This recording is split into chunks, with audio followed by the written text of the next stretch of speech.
안녕하세요. 한국 경제가 몰락할 거다. 한국 경제가 매우 어려워질 것이다. 침체에 이를 거다. 라는 건 매우 당연한 얘기다. 라는 말씀을 드립니다. 이미 가계부채는 GDP 대비 100%를 훌쩍 뛰어넘었습니다.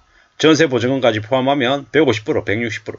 그리고 부동산 거품은 지난 10여 년 동안 계속해서 쌓여왔기 때문에 앞으로 그 거품이 꺼질 수밖에 없다. 그 충격이 전 금융으로 전이가 될 게 확실하다. 라고 보면 맞겠습니다. 저는 이제 중간중간에 이런 말씀을 드렸습니다. 앞으로 4, 5년 뒤쯤이면 지금 집값에 절반 가격에 살 수 있는 기회가 올 거다라고 말씀을 계속 드렸는데요. 어떻게 본 거냐? 그냥 제가 그냥 그렇게 얘기하는 근거가 뭐냐? 라고 가끔씩 저한테 묻는 분들이 있는데요. 한국은행에서 부동산 관련해서 이제 전망을 내놨던 보고서 자료가 있습니다. 그 보고서 자료에 2015년 부동산 가격으로 회귀할 것이다 라고 전망을 내놨습니다. 그 자료에 근거해서 말씀을 드리는 겁니다.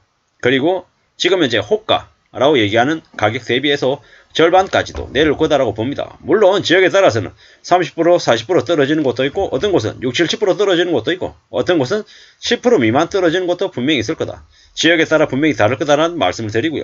세부적인 실질적인 내용은 각 지역에 따라서 조금씩 내용들이 다를 수 있다는 말씀을 드립니다. 잠실의 가락동의 헬리오시티 기준으로 33평이 지금 현재 호가가 18억이다 19억이다 부동산 가보면 붙어 있습니다. 근데 올 1월만 해도 얼마였냐? 13억 14억 15억에 거래하겠다라고 나와 있다가 주워 담았다 어쨌다 이런 말들이 많았습니다. 그리고 2023년 1월만 해도 어쩌면 11억 12억 10억 그 이하로 내려갈지도 모르겠다라는 그런 조심스러운 얘기들도 조금씩은 있었습니다. 물론 2023년에 그래까지 내려갈 것 같지는 않습니다. 하지만 2024년이 되고 25년이 되고 26년이 되고 27년 28년쯤 되면 10억은커녕 7억대 8억대 9억대도 될 수 있을 거다라고 생각합니다. 물론 층에 따라서 1층 2층이면 7억대도 가능할 것이고 5층에서 8층 11층에서 16층 로얄층이라고 얘기하는 곳은 8억에서 9억까지 갈 수도 있다. 하지만 지금 가격보다는 충분히 절반 이하 가격이다 라고 저는 이제 추정을 하는 거죠. 딱 그게 100% 제가 신도 아니고 맞아떨어질 수는 없다라는 걸 알지만 대체로 그런 기조로 그런 분위기로 보면 맞겠다라는 겁니다. 2013년 2014년 2015년까지 대치동의 엄마 아파트가 7억 중반이었습니다. 지금 믿기 어려운 얘기죠. 근데 저는 가끔 이런 생각을 해봅니다. 최근에 대치동 엄마 아파트 재건축하면 평당 분양가가 7,700만원일 거다라는 이야기가 언론에 조금씩 나오더라고요. 대략 계산해볼 때 30평이 7억 7천이다. 계산하기 쉽게 8천이다라고 따지면 한 26, 7억 되는 거죠. 발코니 확장하고 어쩌고 저쩌고 하면 27억도 될 수 있겠다는 생각이 들고요. 저게 나중에 프리미엄 붙고 어쩌고 저쩌고 하면 평당 1억이 가능하겠구나라는 생각이 듭니다. 그때쯤 되면 2028년쯤부터 해서 다시 분위기를 다시 띄워서 2031년, 2032년쯤 되면 지금부터 대략 한 8, 9년 뒤쯤 되면 부동산 거품이 다시 또 생길 것 같습니다. 그때 되면 또 집값이 더 천정부지로 치솟고 주택담보대출이 60년, 80년 2대에 걸쳐서 빚을 갚아야 된다 이런 얘기들 나올 것 같고요. 여의도에 60층짜리 짓는다 그러고 저기 잠실중공 5단지 50층 짓는다고 하고 삼성동, 양세동 이런 쪽에 50층짜리 그 이상의 고층 이제 아파트들을 이제 대규모로 지을 것 같습니다. 그런 느낌들이 계속 이제 생기면 생길수록 어떻게 되겠습니까? 또 거품이 새로이 일어나서 부채가 이제 또 더 이제 줄어드는 효과 이런 것들도 아마 노릴 것 같다라는 거죠. 확실한 건 뭐다? 지금은 부동산 관련해서 교통정리하는 시기다 라고 이제 생각을 해봅니다. 교통정리한다? 그게 무슨 말이지? 무슨 의미일까? 이렇게 궁금해하시는 분들도 분명히 있을 텐데 확실한 건 뭐다? 지금 무리하게 빚을 져서 감당 못할 빚을 지고 있는 이들은 아마 좀 어려운 상황들을 겪게 될 것 같다라는 겁니다. 그냥 잠시 잠깐 견디고 버티면 되냐? 아닐 겁니다. 감당 못할 정도의 엄청난 충격을 겪을 거다라고 저는 생각합니다. 아무도 믿지 못하고 함부로 욕심부려서 안 된다라는 말씀을 계속 드리죠. 부동산 침체는 앞으로 길 겁니다. 금방 반등하지 않을 거다라는 거죠. 내려가는 것도 꽤 오랜 시간에 걸쳐서 내려갈 겁니다. 3년, 4년, 5년에 걸쳐서 계속해서 하락을 면치 못할 것이고 다시 올라가는데 또 시간이 또 걸릴 겁니다. 저는 이제 부동산을 살 적당한 시기로 2026년 말에서 2028년 말 정도까지를 봅니다. 생각보다 길잖아요. 그 기간이 거의 바닥이지 않을까. 서울 기준의 주택구입 부담지수가 100 이하로 내려가는 시기가 그때가 되지 않을까라고 조심스레 추정해봅니다.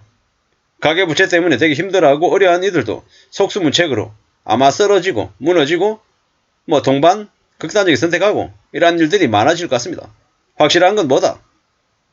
꽤 어렵고 꽤 충격적인 일들이 계속 벌어질 거다라는 거죠. 그리고 그 충격들이 더 심해지면 심해질수록 우리 사회에 온갖 불신과 극단적인 선택과 충격들이 많아질 거다라는 겁니다. 확실한 건 뭐다? 확실한 건 아무도 믿어서는 안 된다라는 거. 언제 어떻게 어떤 충격적인 일들이 생길지도 모른다라는 겁니다. 그런 생각들이 자꾸 들었습니다. 아무도 뭔가를 쉽게 얘기하거나 마냥 괜찮다라고 얘기할 수는 없을 겁니다. 함부로 기대해서도 안 되고 함부로 낫다라고 얘기해도 안 될 겁니다. 확실한 건 뭐겠습니까? 좀 더 안전하게 좀 더 조심하면서 차근차근 살아갈 공리를 해야 된다라는 겁니다. 그래야 나아질 거다라는 말씀을 드립니다. 별일 없을 거다. 괜찮을 거다. 좋아질 거다. 내 말 믿으면 무조건 된다. 이런 얘기를 드리려는 거 아닙니다. 아마 제가 이제 조회수가 많든 구독자 수가 많든 적든 광고비가 높든 낮든 상관없이 아마 계속해서 유튜브 영상을 찍어서 올릴 것 같은데요. 지금은 집값이 많이 내려갈 거다라고 얘기하지만 2025년, 2026년쯤 되면 지금 집값이 많이 내려갔으니까 살 고민을 고려를 하라고 계속 말씀드릴 것 같습니다. 2026년, 27년, 28년 지금 가격 대비해서 절반 아래로 내려왔을 때 충분히 고려하고 고민하고 검토해서 사도 괜찮다라는 말씀을 그때는 드릴 것 같습니다. 함부로 누군가의 말을 쉽게 믿지 말고 스스로 파악하고 따져보면서 움직이면 좋겠습니다. 앞으로는 꽤 많은 이들이 많이 몰락하고 많이 무너질 겁니다. 가계부채 감당 안 되는 정도로 커졌습니다. 1800조가 넘습니다. 충격이죠. 1900조라는 얘기도 있고 전세금 합하면 2500 이상이라고 얘기합니다. 믿기 어려운 얘기죠. 앞으로 엄청난 일들이 벌어집니다. 상상은 저한테 충격 때문에 부동산 따위가 문제가 아니다. 주식 따위가 문제가 아니다. 먹고 사는 문제가 제일 최우선이다. 이런 얘기들을 계속 할 겁니다. 국제무역수지가 무려 14개월째 적자입니다. 적자폭이 그나마 줄어들었다는 게 그나마 다행이라고 생각해야 되는데요. 중국 관련해가지고 대중국 무역수지 흑자가 되어야 하는데 지금의 윤석열 정부가 하는 짓거리를 봤을 때는 대중국 관련해서 호재가 생기기는커녕 악재가 안 생기면 다행이다. 이런 생각들만 더 듭니다. 결국 중국 관련해서 좀 나아지는 부분이 있겠지만 좀 드라마틱하게 두드러진 개선이 되면 좋겠는데 되려 지금의 정부가 그러한 길을 막고 있다 라는 생각이 듭니다. 정치와 경제가 분리되면 좋겠는데 분리되지 않고 연결되어 있는 게 지금의 모습입니다. 지금의 윤석열 정부가 윤석열 대통령이라는 작자가 경제를 더 절벽을 향해 몰아가고 있고 더 망가뜨리고 있다라는 그런 느낌이 의심이 들 뿐입니다. 아무쪼록 저나 개인의 여러분들의 삶에 안전히 함께하기를 바랄 뿐입니다. 감사합니다.